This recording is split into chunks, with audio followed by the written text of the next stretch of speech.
Welcome to Binge Theory, the coolest corner on the internet. I am Julian, and today we have Megan. Hi. And we have Logan. Hello. And we are celebrating the 95th Academy Awards 2023, which is celebrating the movies of 2022 Oscars. Mm-hmm. Kind of like tax season. Perfect. Exactly. Now, we're going to jump right in. We have a lot of categories. We're going to share our thoughts on who is going to actually win these different categories. Some of them we may not have seen, but we're going to try to the best of our ability. So let's start off right now with the Best Actor in a Supporting Role. Okay, now I'm just going to read the ones out. We have Brendan Gleeson from the Banshees of Inisherin. We have Brian Tyree Henry from Causeway. We have Judd Hirsch from The Fabelmans. We have Barry Kogan from The Banshees of Inisherin. And, Ki-Hu Kwan from Everything Everywhere All at Once. So, Megan, right off the top, who do you think should win Best Actor in a Supporting Role? I feel like the one person that has kind of just been on a roll this entire award season is, of course, Ki-Hu Kwan for Everything Everywhere All at Once. I think he's won basically everything that every award that he's been nominated for, he's won. He won the BAFTA, he won the Golden Globe, he won the, what else? It was Independent Spirit, even the Independent Spirit Award, which is usually, it's usually, completely different. They never usually give it to whoever is, nominated for Oscars, but he won that too, which was super surprising. So he's won basically everything, and I'd be really, really surprised if he didn't win Best Supporting Actor. I feel like out of all the categories, he's, the shoo-in for that. So I definitely think it's going to be him. But I just want to give a quick little shout out to two nominations that were really surprising that I'm really glad are on here. Brian Tyree Henry and Barry Cohen. I think that's how you say his name. Two really, really great up and coming actors. I'm really surprised that they were nominated, but in a really, really good way. I think they're both amazing. So shout out to those two. Everybody else was great too. But yeah, I definitely think it's going to be Ki Kwan for this award season. Good pick. Logan, what do you think? Yeah, I definitely got the same there. The list of things that he's just steamrolled through has been outstanding. It's pretty much, there's no question for me. Yeah, I and I'm going to make it a three-way vote on that. Ki Kwan has, just the narrative of the comeback, going from a childhood darling actor just to obscurity, 30 years later coming back and just setting the whole world on fire. So I vote for Ki Kwan as well. And yeah, Barry Keegan, or how'd you pronounce it, Megan? I think it's I don't know how to say. I never know how to say his name. I think it's Cohen. Cohen? I don't know, but which I should know because I love him as an actor. I think he's great. I just never remember how to say his name. He is a good actor. He was in what is it? The Deer, Killing the Secret Deer, yeah, he was also in the Batman in a very unnecessary. He was also in Eternals. I don't know if you guys watched Eternals, but remember that movie. He was yeah. Yep. And he was I think he was one of the stronger performances in that. I remember. Agreed. Yeah, agreed. I like him, and I think he's gonna, be doing a lot more interesting roles as things come about. I don't know if they're gonna put him into the new Batman universe as Joker. I don't know. I could see it. I think it'll be interesting. So I'm not against it, but I think it'd be interesting to see what they do with it, especially if it's with him and Robert Pattinson. I think it would be an interesting dynamic. And don't get me wrong, I think he can nail it. Mm-hmm. I just don't like the makeup they went with. Yeah. It's just, I think it's just for a small scene in that, so I'm sure they'll change it up. They better. There you go. Yeah. Okay. Let's move it along. The next category we have is Best Costume Design. Now, This obviously these are people behind the scenes, so they're probably not household names. So I'll just run through them quick. We have Mary Zoffries. Forgive me, I'm going to slaughter these names. For Babylon, Ruth Carter for Black Panther: Wakanda Forever. We have Catherine Martin for Elvis. We have Shirley Kurata for Everything Everywhere All at Once, and Jenny Beavan for Miss Harris Goes to Paris. I didn't even know that was a movie, so. I think I'd heard of that one. I think I was just looking at this and I was like, oh, that's like not super familiar, but I think I might have like seen a trailer for it like somewhere. Yeah. I mean, the rhyming scheme is pretty cool. Yeah. Let's switch it up, Logan. Which one do you think would get the best costume design based on what you've seen out there? So, I mean, I've seen a couple of these. I think I might lean towards Black Panther in this category. I feel like there's just a lot that they've been able to do kind of in that world, and if I'm being honest too, it's obviously an Oscars category, but it's not. It's one that I think Marvel can reasonably command. They really expanded, I think, the world more in this one, and it wasn't just kind of a rehash of the same. So I think that I'll probably go with Black Panther on this one. That's a good choice. Megan, what do you think? I think that's definitely between three movies. I definitely think it's between Black Panther, Elvis, and Everything Everywhere All at Once. I think I agree, though. I would like to see it go to Black Panther because I think that the costume design in that is so particular. It's so well crafted. It's so well designed. It's not just like costumes, but it's also like there's a lot of like ethnic background things that are going, like cultural things that are going into a lot of these costumes. So I think it's really, really great, like what they did with that. So and I'm not sure if Black Panther won Best Costume Design like when the first movie came out. I wouldn't be surprised if they did, but I mean what they do with those costumes for that movie is just incredible. So I would like to see it go to Black Panther. I wouldn't be surprised if Elvis made like a surprise win, or if like Everything Everywhere. I think that designer Shirley Kurata, I think she's really, really talented. So if Everything Everywhere won that category, I think that'd be great too. But I think I would like to see it go to Black Panther. I hear you, and I'm kind of on the same fence with the three-way. It can be any one of them because, Elvis. It was the Elvis outfits, and those are iconic. So I could see that kind of pulling the vote. When you see him in his jumpsuits and all the bedazzling and all that, it's a spectacle. Baz Luhrmann knows, how to make things pop. Everything Everywhere all at Once. The reason I would see that making it is because, especially on the montages of the different universes, when they just portray her in all these different roles, and they're just banging off these different outfits, and also when Mojo Tabaki, what's the name? Jobu Tupaki. Yes. Had some amazing outfits. So I'm all for that as well because it's just, visually arresting. Yeah. However, I also see Black Panther because they had such a large scale of costumes. And to your point, these are original costumes. They're not basically taking outfits that already exist in the zeitgeist and putting them out there. They're creating an entirely new aesthetic, which may give it a little bit of a, that originality bump. Yeah, but I can see it going in anyway. So yeah. I'm voting for Black Panther just because, again, scale and originality of clothing. But all three, I think of them are great. Yeah, and it's also funny that you mentioned Jobu Tupaki in Everything Everywhere because she wears an Elvis costume in one of those scenes. The one where she comes out of the elevator, like she's wearing an Elvis costume, and she's wearing it really, really well. So it'd be really funny if they won for that. Like they won for that scene. That'd be really funny. Yeah. And I just looked it up quick. They did win for Best Costume in 2018, but I will say, from what I saw the movies back then, it wasn't quite as packed a field for this category. Yeah. All right. Well, again, awesome picks. All right, let's move on to makeup and hairstyling. This one, it's an interesting selection because some of the ones you would expect, and other ones you're just like, I don't know. Well, makeup. This is makeup.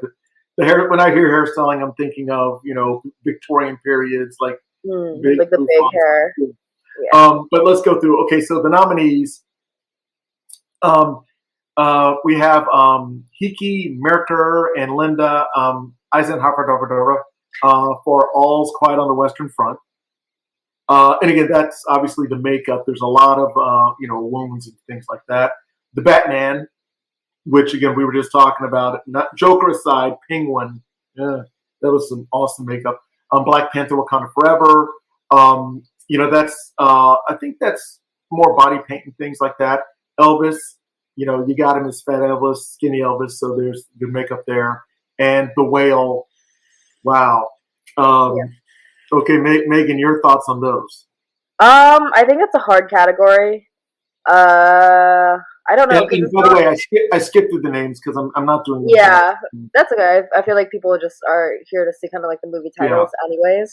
I think it's kind of hard to kind of see like makeup and hair going to like all of these just because they're so different. It's not exactly what you would expect from like a typical makeup and hairstyling category. So I don't know. I think I would go with again maybe Black Panther for that, just because I do think that they had a lot of really good like makeup and hair that were done. A lot of like again you said there was like a lot of paint. I know there's like specific hairstyles that they do, and they did it in the first movie as well that were again culturally very relevant. So Black Panther I think would be a good choice, but I will say that the Oscars really, really love their prosthetics.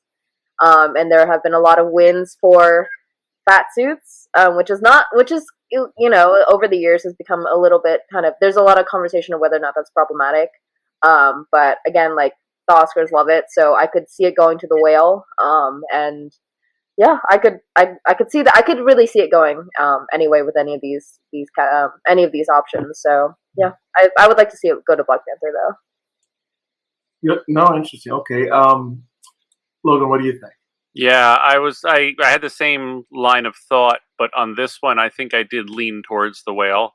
And this will kind of play into other categories as we go on. But like you said, from the beginning, that kind of not really even a redemption story, but a coming back or a making it back or seeing it again. Like you can't really separate what Brendan Fraser's been through from that movie because they happened at the same time, really. So I do think a lot of that is going to play into this. So I'm going to go with The Whale for this category.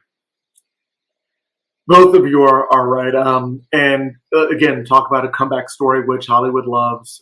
Brendan Fraser going into obscurity and coming back with this transformative role, literally. I think that, a lot of the times, they are saying that, fat suits are becoming more problematic. I think this was done with, it was a consequential and it was not, portraying somebody obese just for the sake of it or for a cheap gag. I think this was much more handled with much more tact, and it was phenomenal makeup.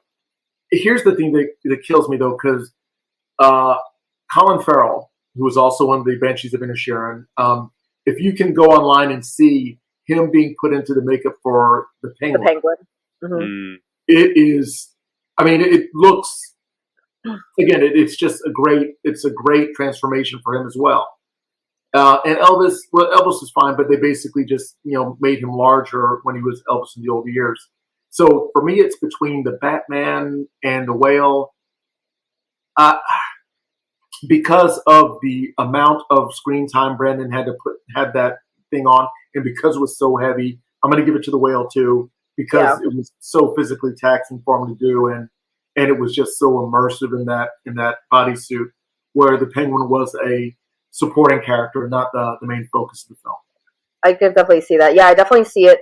I feel like it. Yeah, I would like to see kind of Black Panther get that recognition, because that was something that I was rooting for them like the year that the first movie came out, but I think they gave it to like The Darkest Hours for like the same reason, for them putting Gary Oldman in like a prosthetic suit.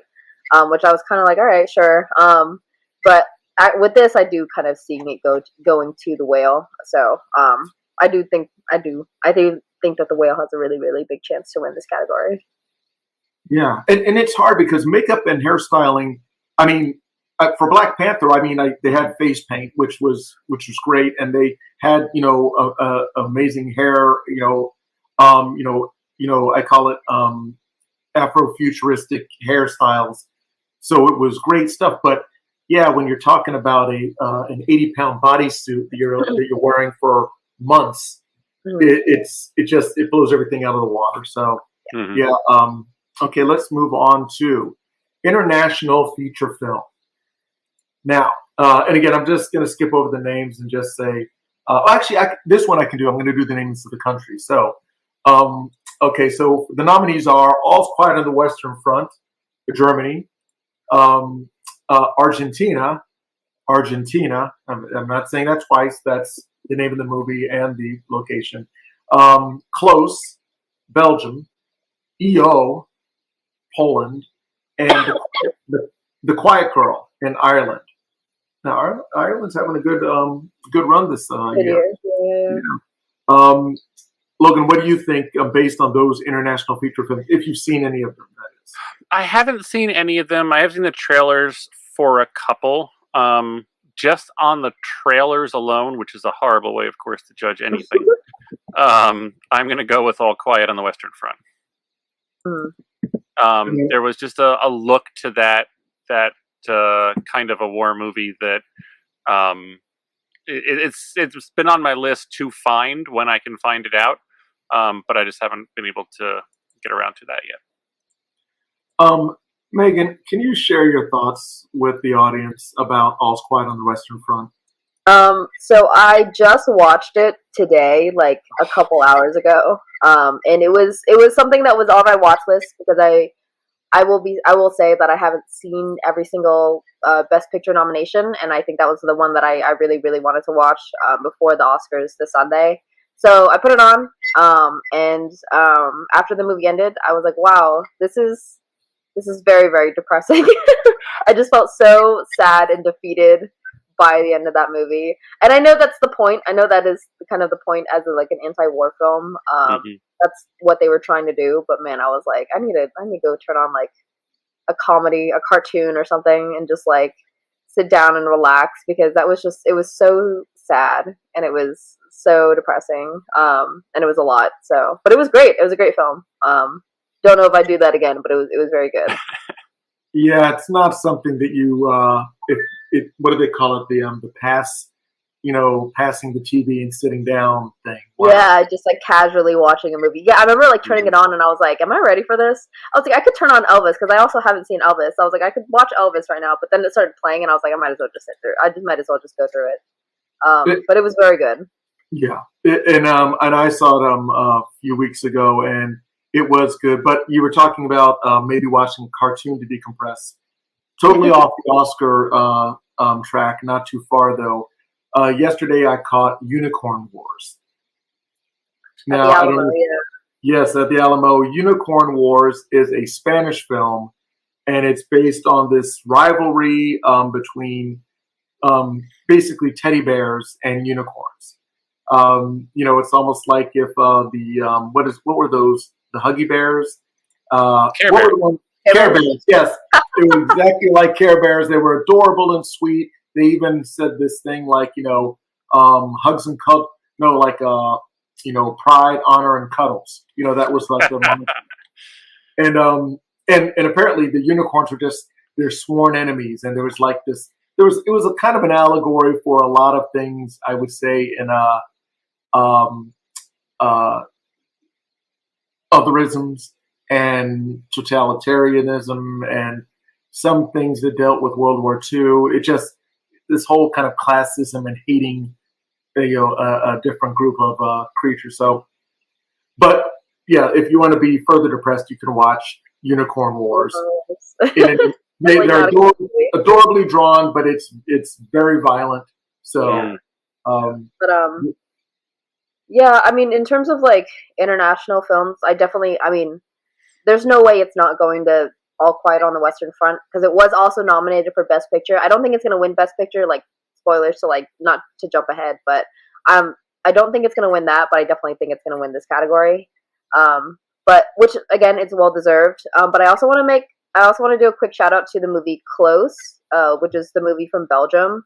Really, really great film. I caught that maybe like a week or two ago before it left theaters, and I really liked that a lot. I actually think I think I liked it more than I liked All Quiet on the Western Front.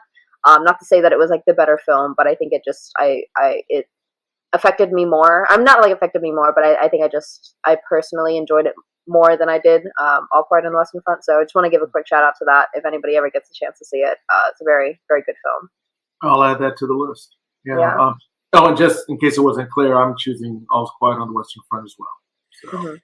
So, okay, let's move on to our next one. We have a short live action film.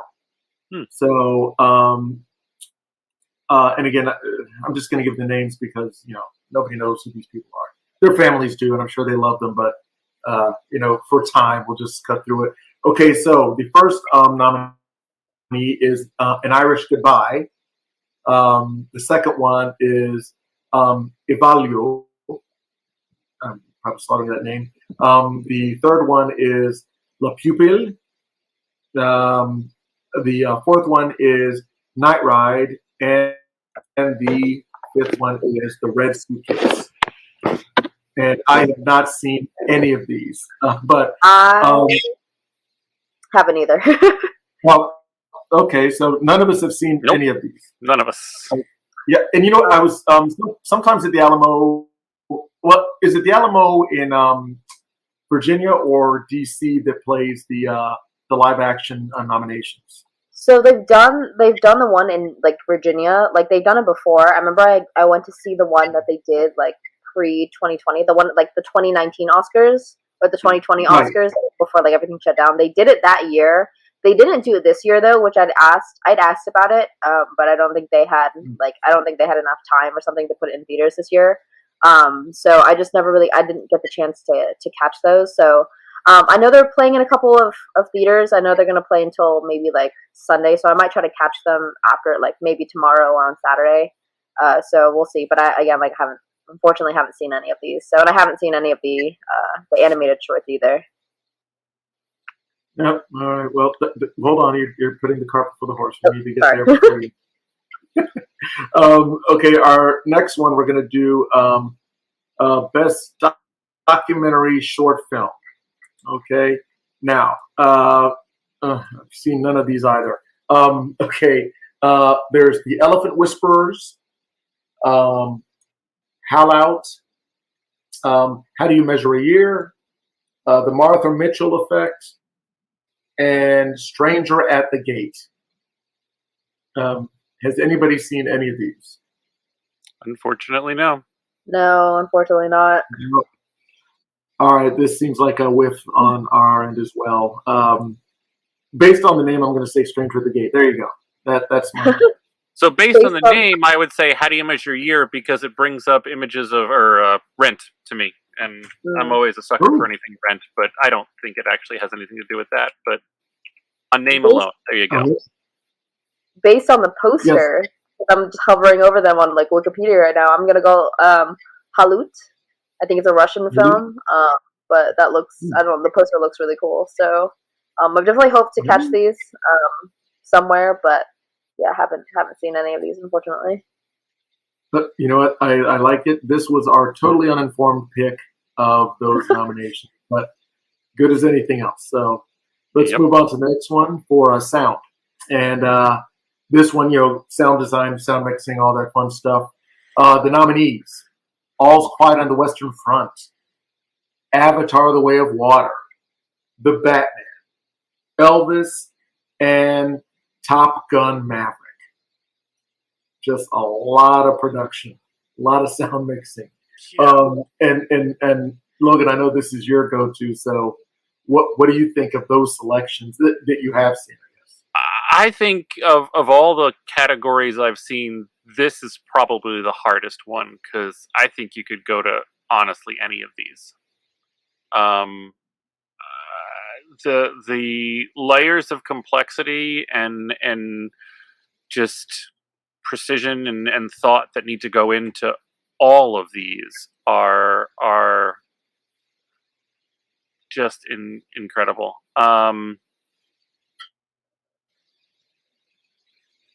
See, maybe I'm cynical. I would probably lean towards Avatar just because I feel like they would give them something, but they don't want to give them any of the main categories.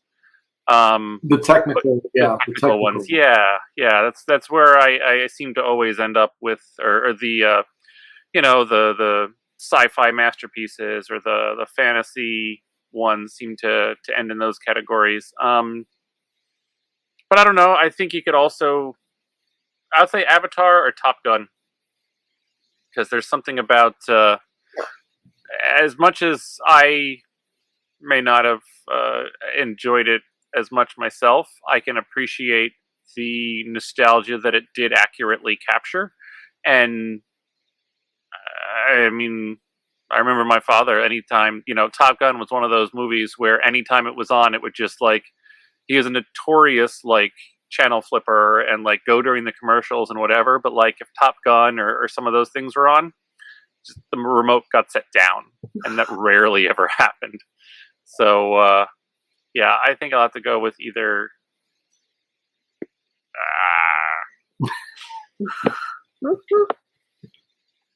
Yeah, I'll say Top Gun. There you go. It's official. Yeah. It's official. You, Megan?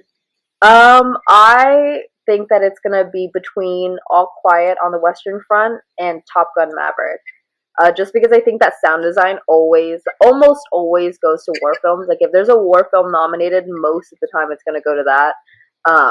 So I think All Quiet on the Western Front has a really, really big chance. But I will say Top Gun Maverick has a lot of really cool sound design with those planes, really, really insane sound design. So, and I feel like because Top Gun was so popular and I feel like it was such a hit in Hollywood, I think that they want to give them something. And I feel like Top Gun Maverick is the one, I feel like this is the one category that they could give it to. So I feel like Top Gun's a very strong choice. But also All Quiet on the Western Front, war film, that's going to be hard to fight. So I definitely think it's going to be between the two of those. I like your thought process there. I will say this. The only reason why I'm not going to say All's Quiet on the Western Front is because I think they're going to win for, I think they're definitely going to win for international film. Mm-hmm. And with that, I think it will go to Top Gun because Top Gun, I was in the theater, watching that, and you just feel like you're taking off. That thrust and the jet, it was insane. All's Quiet on the Western Front has a great score, a very unique score.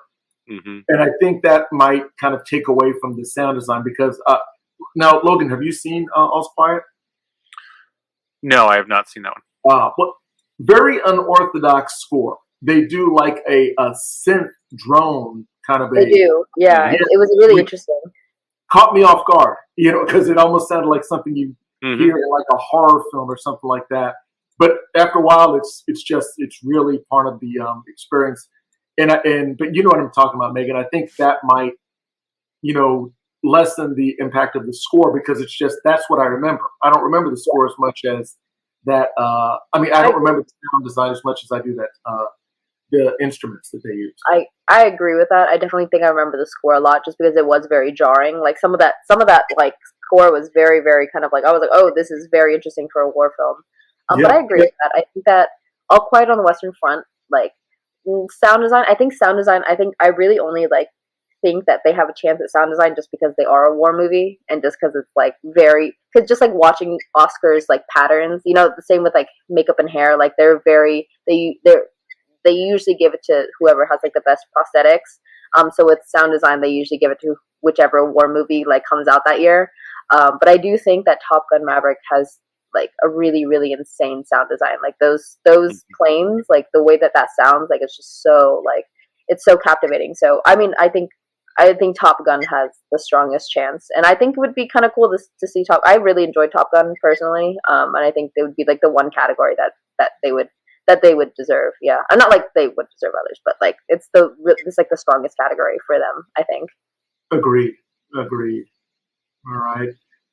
Now moving on to actress in a supporting role, and this is going to be hard. There. I don't know if you've seen it, Logan, but there's like a meme going around. The best supporting actress from Steven Spielberg's adaptation of what was the musical that he did last year? West Side Story. West Side Story. Thank you. And I forget her name. Who was the she's Afro-Cuban. The main character. Well, no, her friend. Afro-Latina. I forget what her name is. She was really good though. I forget what her name was. Well, she did this thing online where I think she was at the Golden Globes or something where she did a musical number, or maybe it was it was one of the awards this year, and she did a song, and it was Angela Bassett did the thing. So, yeah. Oh my god, I just saw that because somebody showed me that because they were like, it was so corny, and I was like, what are you talking about? And they showed me the clip of her doing it, and I was like, oh no. Yes. I didn't realize that was her though from West Side Story. That's so funny. That was her, and so that being said, the nominees starting off with Angela Bassett, who apparently did the thing for Black Panther Wakanda. Now, and also Hung Chau. Hung Chau in The Whale played the nurse, which I saw that coming because loved her to death. And that Megan, I think I mentioned that to you that she blew me away in just that grounded role she had. There's Carrie Condon for the Banshees of Inisherin, and I'm assuming that's Colin Farrell's wife. I'm sorry, his sister. Yeah, his sister. Yeah. Jamie Lee Curtis, Everything Everywhere All at Once. It's not going to happen, but it's never say never. Never. Well, yeah. I just probably. We'll discuss. Yes. And Stephanie Hsu from Everything Everywhere All at Once. See that? Yeah, I don't think I don't think Jamie Lee's going to win in that regard, but. Let's go with you first, Megan. What are your thoughts on that? So that's actually funny that you say that because I actually think she's going to win. Not saying that it's funny because I don't think it's out of all of these performances, I actually think it's the weakest performance out of all of the performances that are being nominated right now. But I think because, again, following Oscar patterns, it's not really about who's the best performance. It's about who's the bigger actor. You know what I mean? So, like, you remember, like, when Gary Oldman, Gary Oldman won that Oscar over Timothée Chalamet, Daniel Kaluuya, Daniel Day-Lewis, like all of these performances that were way better than his, like they gave it to him because he's never won an Oscar before. And Jamie Lee Curtis has been in the industry for like 30, 40 years now, and she's never won an Oscar. So I think that they're going to give it to her for this role, just because it's like she won I think she won the SAG. She won either the SAG Award or the Golden Globe. It was something like that as a supporting. Actor, and I think that's what a lot of people are predicting right now. So I do kind of think it's going to go to her. Not necessarily that I wanted to. I love Jamie Lee Curtis, but I definitely think that there's all the other performances are very strong. I personally would really, really love to see it go to Stephanie Hsu for Everything Everywhere All at Once. I definitely think that she's the main supporting actor, and everybody who's seen this knows that she's phenomenal in that role. But I think that if I'm being honest, because she's a new actor, I don't think they're going to give it to her, which is really kind of disappointing. So I would like to see it go to her. I think it's going to go to Jamie. But other than that, Angela Bassett, Hong Chau, Carrie Condon were all amazing in their roles. So I kind of see it going in that direction, just because watching the other award shows and kind of watching what other people have been saying, and then knowing kind of the pattern of the Oscars, I kind of see it going in that direction. That's a very fair point, and you're right. The politics involved, and they give it to them because they deserve it for a body of work instead of the actual performance. I get that, especially for this category. Yeah. And Logan, what are your thoughts? Same exact mindset, but I'm between Jamie Lee Curtis and Angela Bassett because, to be honest, they've both been around about the same amount of time. And Angela Bassett even has prior nominations for the Tina Turner movie. I think she did. I don't know, 10, 20 years ago now. I don't even know how long. Easily 20. Probably more 20. than that. But and forgive me, I almost thought that she won an Oscar for that. I didn't think she. Maybe she did. Has. I don't think she's ever won an Oscar. I don't think so, though. No, I think she was just nominated. And if that's the case, I think for the exact same methodology that you said, I think it is between Angela Bassett and Jamie Lee Curtis. Mm-hmm.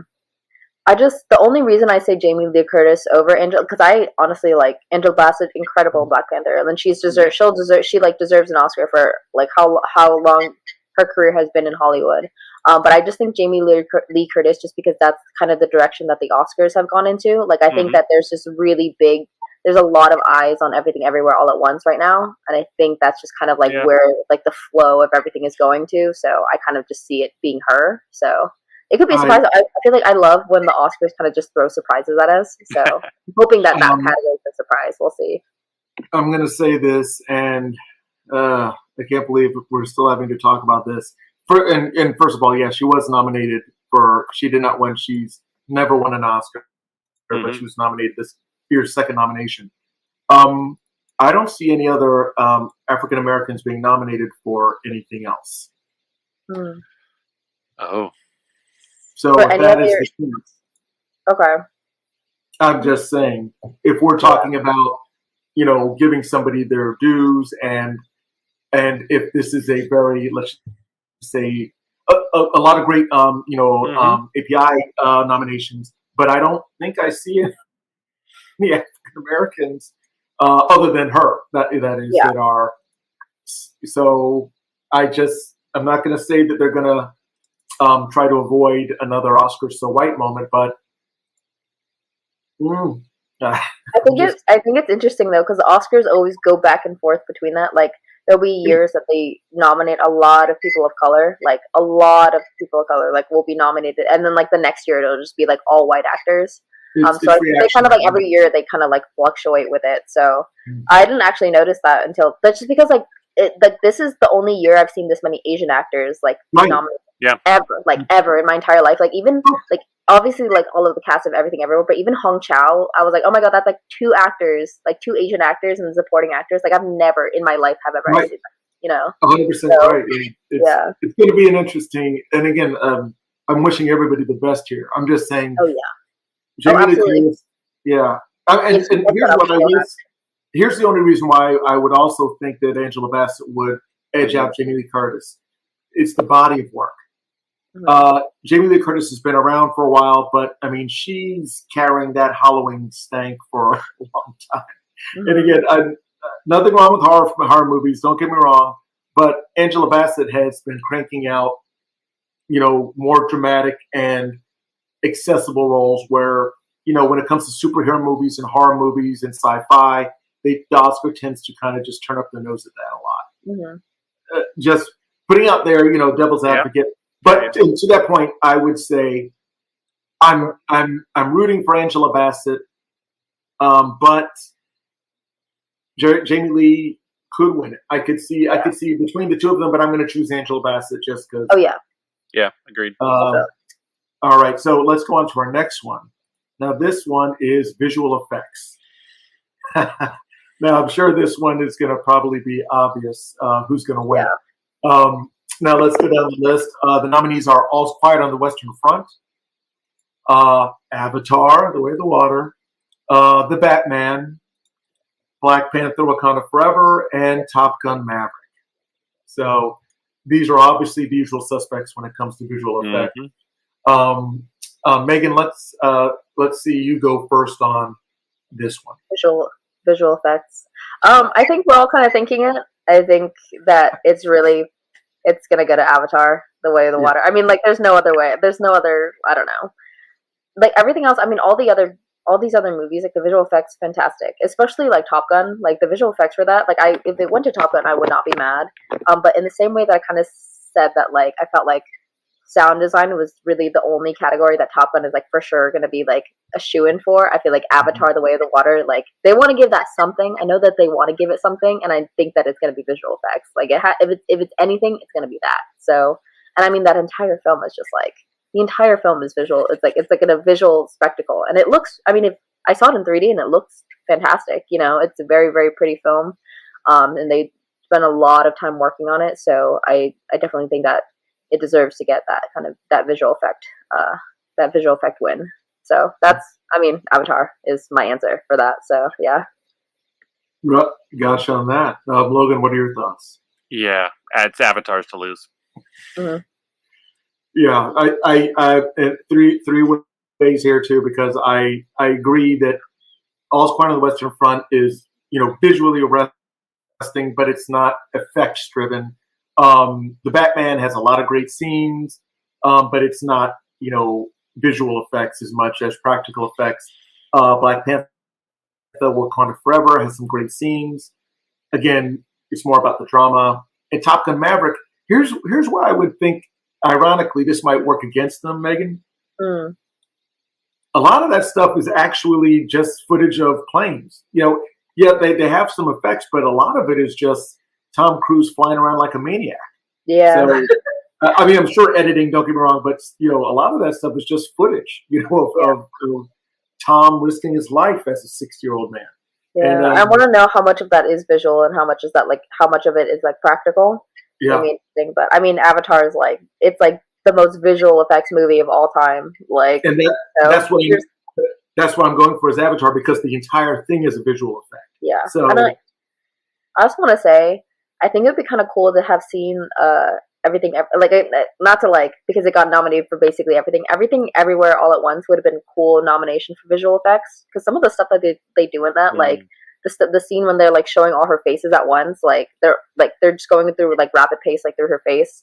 Some of those visual effects are really really awesome, so I think that would have been cool for them to be nominated in this category. But again, like, they would have lost to Avatar anyway. So now forgive me, but would we equate like a rapid cut edit as a visual effect, or would that go under editing?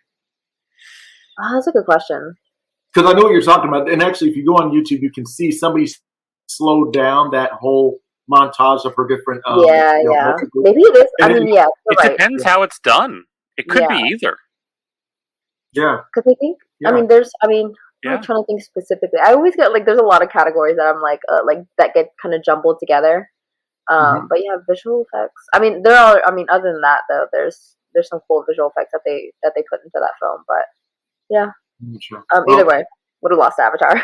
There you go. Avatar wins. Yes, we all are saying that. Okay, let's move it along to now. This one I actually have a thought on it. It's the short films animated category. Now let's more or less. I don't think we've seen a lot of these. I haven't seen them all, but I know about one, and I've seen a lot of clips online with one. But Logan, you go first. So I have not seen most of these. The only one I did see, I think mostly through, was An Ostrich Told Me the World is Fake, and I think I believe it, because I am... I'm so sorry. Let me read. Am I on the wrong one? Oh, oh, that's right. I never read off the nominations. That's there you go. That's my fault. I had a what's his name from Dick Tracy. The actor who played Dick Tracy, who's married to Annette Bening. Darn it. See, it was basically an Oscar moment where he misread the whole thing. So, all right. So, real quick, the nominees for short film animation category is The Boy, the Mole, the Fox, and the Horse. And those aren't different nominations. That's the title. The Flying Sailor, Ice Merchants, My Year of Dicks. Wow. And An Ostrich Told Me the World is Fake, and I Think I Believe It. Okay, so those are the titles. And I'm sorry, Logan. Now please proceed with you. Oh, good. Yeah, I haven't seen many of these, but I did see, I think most of An Ostrich Told Me the World is Fake, and I Think I Believe It. Mostly because I love that kind of stop motion animation. I love the time and the intricacy and the dedication to doing something like that, and the accessibility that if you have the patience or the neuroses or whatever else to be able to do it, you can make a stop motion animation video. And I enjoyed that one. I haven't seen any of the others, so that's the only one I've seen. So I'm a little handicapped there, but I will go with that pick. Good one, good one. And Megan, did you have a thought on any of these? I've heard of a couple of these. I want to say my pick, and the one I'm so excited to hear them say out loud at the Oscars is "My Year of Dicks," because I have heard of it, and I've heard it's good. Like I saw like people like rate it on Letterboxd and say that it's very, very good. So, and it's on my watch list. I actually didn't know it was nominated for short films, for this animated short film. So I kind of would like it to go to that. Not like I haven't seen it yet, but just because I've heard good things about it, I guess that would be my pick. And I know there's a lot of, I don't know if you were there, but at the Alamo there's one of the ladies that comes to Film Club a lot. She had a lot of opinions about that first movie, The Boy, the Mole, the Fox, and the Horse. There was some opinions about that. So I don't know if that's something that we should talk about or we shouldn't, but yeah, that's the other one that I've heard of. But for me, to that point, oh, no. I don't know if I heard her opinions at the Alamo, but I will say this. And again, this is all I've seen. So if I'm about to get canceled, please, give me a little break here, because I didn't see it, but I saw certain clips online, and let me put it this way. Obviously, it's a story about a boy, a mole, a fox, and a horse that are going on a journey. It kind of reminds me of the old Winnie the Pooh, Christopher Robinson kind of a thing, where each character is unique, has personalities, and they represent different weaknesses and strengths within the human psyche, yada, yada, yada. And the only reason I know it is because it's on BBC right now. And there are a lot of clips on TikTok and Instagram. If you do like hashtag the boy, the mole, yada, yada, yada, you will see these clips. And there's such endearing, profound clips that are just symbolic and dealing with finding your inner strength and perseverance and self-assurance. For example, there would be a short scene where apparently they're going on a journey, and the boy is just really depressed and down and out, and he's saying, we have such a far way to go. And the horse, or one of the animals, kneels down and says, but look how far we've come. Those kind of endearing, sentimental statements. And one other one that's just adorable is they're riding along on their journey, and the boy says to, again, I'm guessing, the horse, what would you like to be when you grow up? And the horse responds, kind. And it's so cheesy and hard, but it warms something in me that's like, yeah, I want to hear stuff like that. Yeah. And it's on BBC right now, so I probably will try and catch it. But yes, please, Megan, tell me why I just embrace some horrible. And a good voice cast too. Yeah. Well, I don't know. She was just like, it was something about it that, like, I think it was because it was corny that she was kind of like, it threw her off a little bit. But it's funny because I think it's because it has like this, like you said, it was like on BBC, like it has like, or PBS, something like that. Like it has a run right now, and a lot of people are talking about it. I kind of think that's the one that's going to win, just because there's a lot of momentum behind it. There's a lot of, I think that out of all of them, people were saying like that one has the most momentum behind it. That one has like, it has like the team that's really pushing that one. So I think that one's going to win. But I haven't seen it, but that's just kind of what I've heard. So I could. I'm still rooting for My Year of the Dick. So of course. Well, and again, I'll send you some clips of the boy, the mole, the fox, and the horse, and it has been running like for a few months. That before the Oscars were even really coming on with the marketing, I saw this and I fell in love with it. And it was based off of a book, and the illustration of the book is illustrated kind of the same way. And I think it's just, if anybody's read the book, they're going to have an emotional attachment to that. Blah, blah, blah, blah, blah. So yeah, I think it's going to be the one. So let's move on. Speaking of animated, let's move on to animated feature films. Now, yeah, this one should be interesting. The categories we have here, or the nominees we have here, are Guillermo del Toro's Pinocchio. You have not seen it. Marcel the Shell with Shoes On. Puss in Boots: The Last Wish. Interesting. The Sea Beast. And Turning Red. Ooh. Okay. Megan, let's start off with you. Do you have any pick for the animated feature film? I do. So one movie that came out recently that surprised the hell out of me. I think surprised basically everybody that went to see it. Is Puss in Boots: The Last Wish. I don't know if you guys have seen it, but it is an incredible film. Like way better than you would expect a Puss in Boots sequel movie to be. But it was funny because it came out like beginning of 2023, so I thought it was a 2023 movie. Like I didn't realize it was a 2022 movie, so I actually thought it was going to be nominated for next year's Oscars. And I was interested to see how it would run against Spider-Man, because I know Spider-Man Across the Spider-Verse is coming out this year.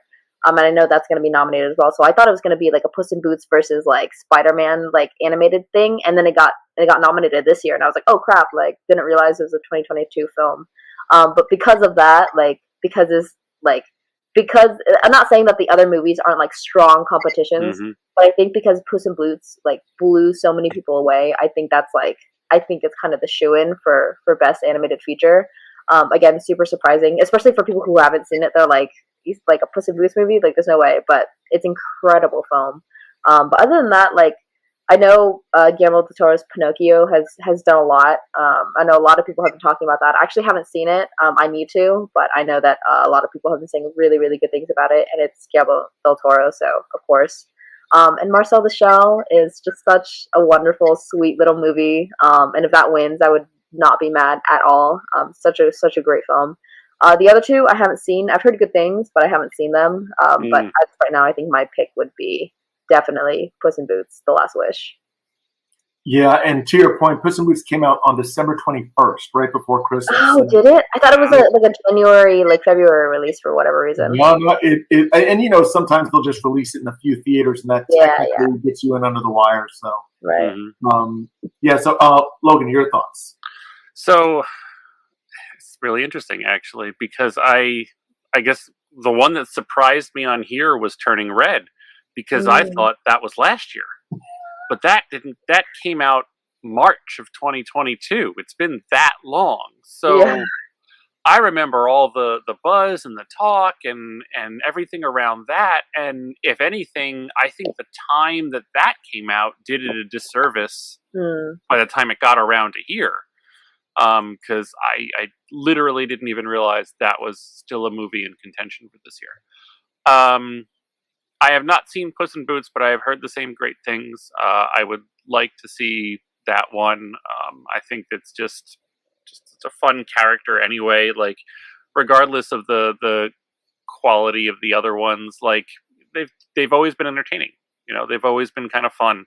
And let's be honest, I have kids, so they're kid safe to an extent. So it's something I can always kind of turn on and. The 3-year-old's not going to get it. It's okay. It's just a cat on the screen. It's fine. Yeah. So Puss in Boots would be fine. I having heard so much about Turning Red, I would love it if that kind of was remembered at the time, but I don't know that it's going to be. I haven't seen any of the others. But yeah, I think probably Puss in Boots. With just the timing, it won the timing game. I think Turning Red came out. Yeah, if they swapped places, I think we'd be having just the conversation in reverse. And if Turning Red came out December 21st, that'd be the one we're talking about right now. So I just good timing. Not to cut you off, I'm really sorry, but I totally agree with that. Just because I think with the Oscars, timing is everything, which is why everything with Oscar films, everything always gets released at the end of the year because they want people to remember it. Yep. Right before the Oscar season. So I do think that Turning Red was I remember that coming out again. I remember that coming out a while ago. So I do think that was a disservice that they released it so early on in the year. Sometimes I feel like some movies can like last that long. Like I remember like Get Out came out like in February, and then people were still talking about it like through Oscar seasons. Like sometimes films can have like that staying power, but like most of the time, even if the film was really good, like people just kind of like forget about it after like a year. So I mean, it'd be great though if it got its recognition. Definitely. Yeah, and again, I've heard about Turning Red as well. It could have just be that they never even thought that it was going to be nominated, so they were just putting out art to put out art. You know, sometimes they're not chasing the goal. But yeah, I heard great things about that. Puss in Boots, again, like you said, Megan, I was really surprised at how much I enjoyed it. The animation there's this new wave of it, and Logan, like I was trying to convince you to watch Arcane again and again and again with their animation style. Well, I love the style. That story hits me in emotional places I don't want to discuss on camera. But but the animation style, 100%, I'm right there with you. Yeah, and the same with Spider-Man and Into the Multiverse. Yeah, those this new type of a textured, it's obviously a lot of computer generated, but it's done with this rough, tangible aesthetic that makes it play a lot better. So Puss in Boots was great, and it was fun for the kids because it's swashbuckling and all that, but it dealt with some interesting themes that the parents can kind of just appreciate as well. So I like that. Marcel the Shell with Shoes On, really endearing. If I were to sum it up in one sentence, I'd say the ultimate in optimistic shell food. This shell was just so optimistic and heartfelt and endearing. It kind of wears on after a while how adorable it is. But I'm you know what I'm gonna do the dark horse here. I'm gonna say Guillermo del Toro's Pinocchio. And if that won, I'd be totally happy with that win too. That would be. And I've heard really great things. I just haven't seen it, but I've heard really, really good things about it. I've heard great things, and I know he can take something. And quite frankly, I always thought Pinocchio was kind of a dark story anyway. And I think he can really just bring that out. He's not Tim Burton. It's not a Tom Hanks movie, really? And that is such a shame that they came out like back to back, because I heard nothing but bad things about Tom Hanks. It's almost like when those indie film companies come out with how when there was Pacific Rim, they came out with Atlantic Rim: The Revenge, that was the $1 million sci-fi movie, barely budget. It was almost like that. Just the big studio did it to another big studio. It is. Well, I always loved when they even the bigger studios, when they'd go just head to head with the same premise. Deep Impact. Armageddon. Armageddon. Wyatt Earp versus Tombstone. It's ridiculous, and one always just decimates the other. So I'm going to say Guillermo del Toro's Pinocchio. Let us move on. Now this one should be interesting for production design. All right. Let's see here. Nominees: All's Quiet on the Western Front, Avatar: The Way of Water, Babylon, Elvis, and The Fabelmans. Okay. Megan, what do you like in that list of nominees? That's hard. I have no idea, if I'm being honest. And I think it doesn't help that I haven't seen Elvis. I feel like Elvis would definitely be a big, I really want to see the production design for that. I really want to see how good it is, because I could see it going to Elvis. I think that if it's extravagant enough, I definitely see it going to that. But I haven't seen it, so I mean, Elvis would be cool. Babylon, I think, had a really, really interesting production design. I would actually like Babylon itself. I have conflicting feelings about it. I don't know if you guys have seen Babylon, but it's a little all over the place. And I love Damien Chazelle. I've loved a lot of the work that he's done. But Babylon was a little all over the place. But I mean, I will say the production design for that was very, very good. I think Babylon would be a cool choice. All Quiet on the Western Front, again, you can't with war films, there's so much of it that you watch it and it looks so realistic. It's so well done. So I honestly, I have no clue. with this one. Maybe I'll say like Babylon, but I don't know if I'm being honest, I don't know if they want to give like Babylon that Oscar. Like I have no idea, but maybe Elvis, maybe Babylon. I honestly couldn't say. But I'm sure like these are all. I mean, they're all strong. So there's nothing that really like. But the only problem for me is that there's something that like really really stands out.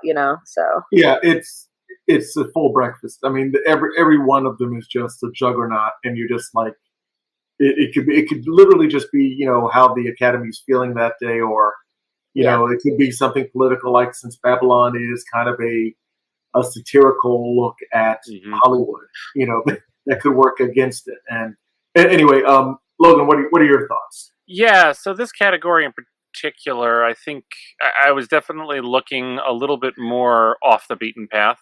And it was actually, when I first saw the nominees, between Babylon and The Fabelmans. And I think because the way Babylon looked at Hollywood, that's a little too... not sure that's going to be taken and fully appreciated. So I'm actually going to go with The Fabelmans on this one. Interesting. It has the Spielberg appeal. It has, the what is it, the 50s kind of production design and that kind of a time, and the use of, I don't know, it puts you back in that time, I think, well enough. And with his name power, I think is like, let's give Spielberg another win. Yeah, he needs some more Oscars.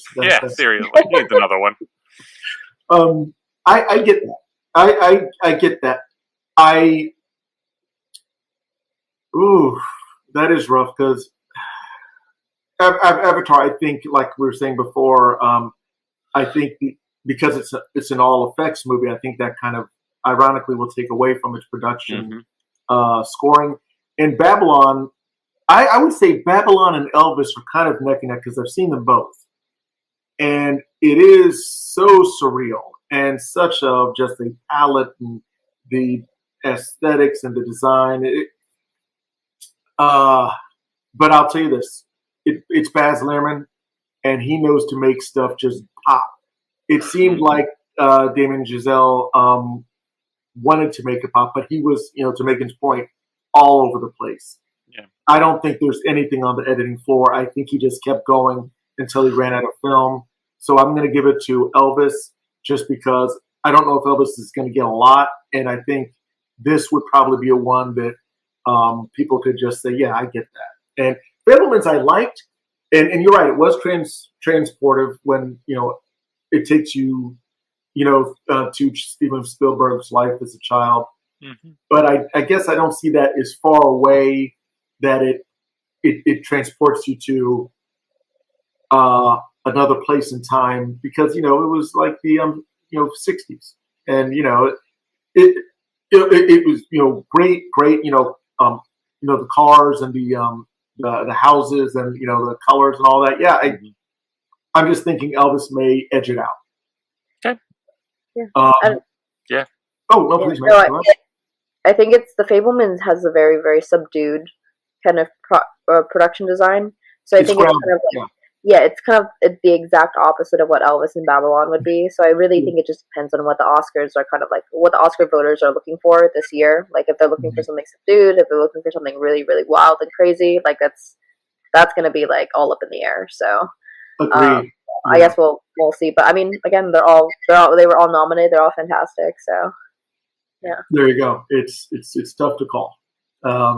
Let's move on to the next one. We got cinematography. Now this one, again, see, we're getting to like this, upper echelon of, these movies, and it's just ridiculous. So the nominees for cinematography are All's Quiet on the Western Front, Bardo, False Chronicles of a Handful of Truths, which I've not seen. That completely caught me off guard. I didn't even know that was a nominee.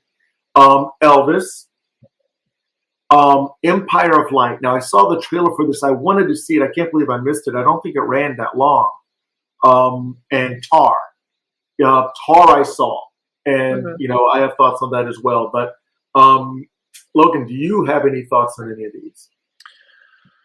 To be honest, I haven't seen any of these in this category. from some of the trailers and things I've heard, I mean, I don't know. I think this is one place where the over the topness of Elvis could shine. And I think if anywhere, if it's gonna get any, if it's not gonna get, you know, any of the others, I think cinematography is probably the one place that it's gonna go. So I'm actually gonna go with Elvis in this one. All right, good. That's a fair pick. Megan, what are you thinking about cinematography?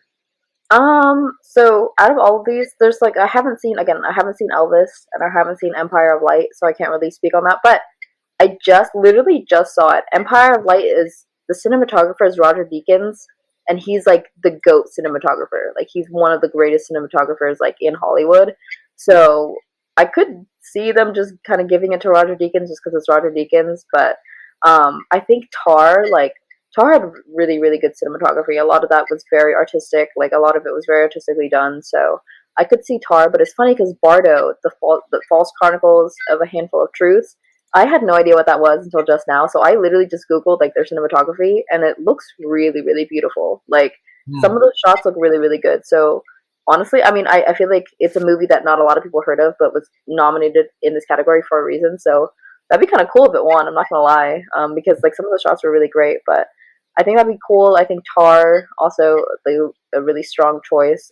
But again, Roger Deakins is like he's like the godfather of cinema. So of cinematography. So I could see them giving that to him too. But also like it's one of those things I think like like how Spielberg gets nominated like every year he makes something. I think it might be one of those too where like they just nominate him because he's Roger Deakins. So it could really really go anyway. But it's one of those things again like.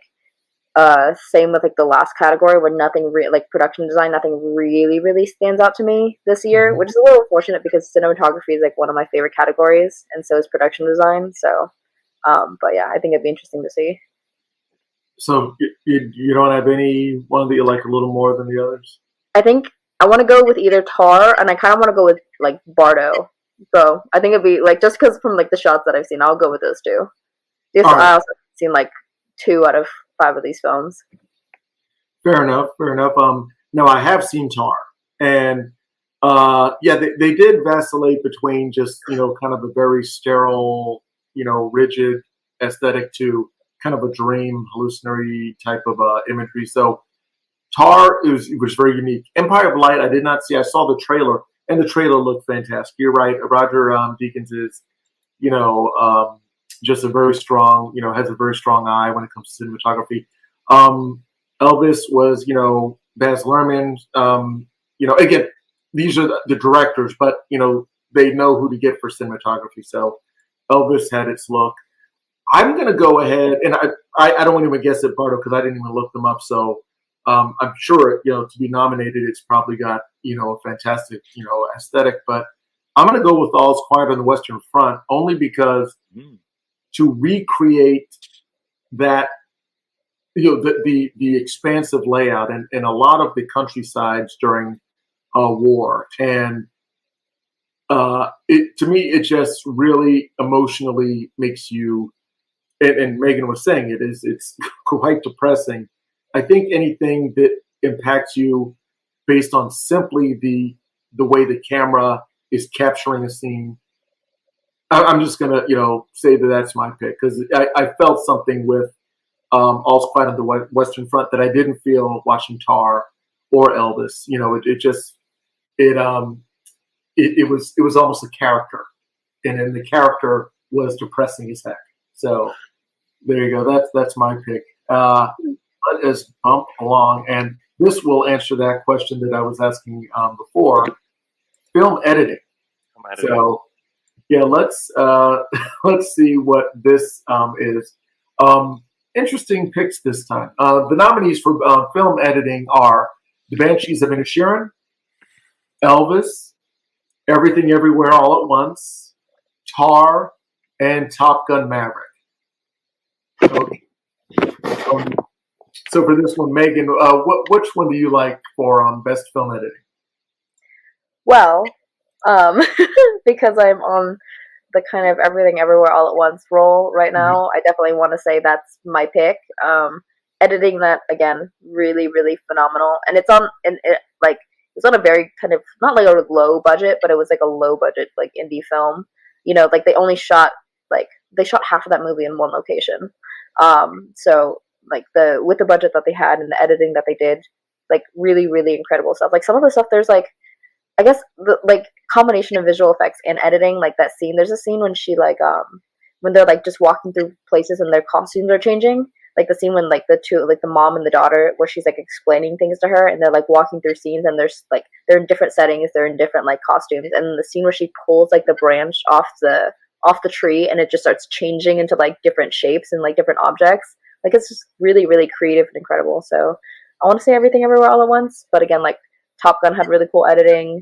A lot of these other, like again, I haven't seen Elvis. Banshees is interesting. I don't remember too much of the editing, but maybe it was like all very, very subtle. I think I had to rewatch it to see that. But my choice again is going to be Everything Everywhere All at Once. Good pick. Logan, what do you think? Yeah, if it's in this category, I'm gonna go with most of the transitions and things were probably edited as opposed to graphic design or CG or anything else. Then, so if that's the case and that's what put it in here, yeah. Ordinarily I think you could probably make a case for Top Gun, but not against Everything Everywhere All at Once. Yeah. And I'm gonna make a solid 3. Yeah. To your point, there are scenes. And especially when you're dealing with the multiverse, which is apparently just the new Western, everything is the multiverse. Everybody's got a multiverse now. I'd hate to see the alternative to this show. The variant, the Binge Theory variant. It's just be like this bizarre version of us. But yeah, I would say so when they're like flipping from, each one of her variants, it's just so. And your brain catches up and it's just a ride. So yeah, I would say I almost can guarantee that Everything Everywhere All at Once will run away with this editing.